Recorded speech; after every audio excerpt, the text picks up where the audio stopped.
আসসালামু আলাইকুম, সবাই কেমন আছেন? আশা করছি আলহামদুলিল্লাহ সবাই ভালো আছেন। আজকে আমি রান্না করব সরিষা ইলিশ।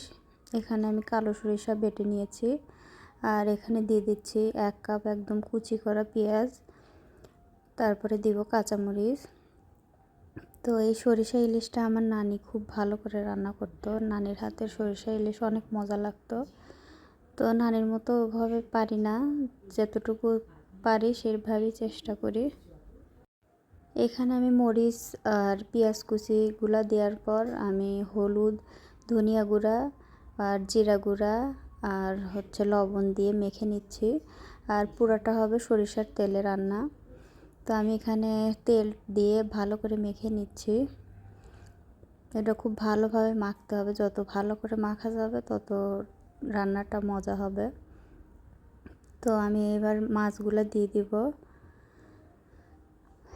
তো মাছগুলো দিয়ে ভালোভাবে একদম মাছের সাথে মশলাগুলো মেখে নিতে হবে।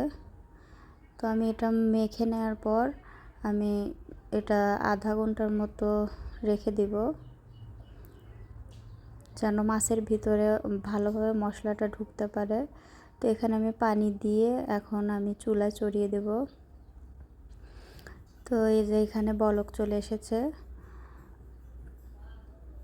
তো মাছটা হবে একদম মাখো মাখো, একদম ঝোল থাকবে না।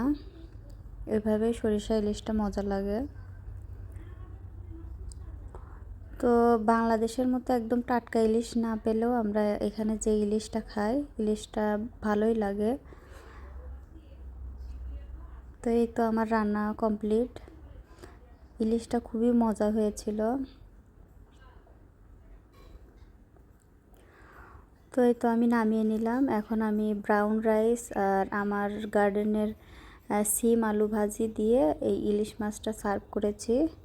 এখন আমরা সবাই খাবো। সবাই ভালো থাকবেন, সুস্থ থাকবেন, আমাদের জন্য দোয়া করবেন। দেখা হবে নেক্সট ভিডিওতে। আল্লাহ হাফেজ।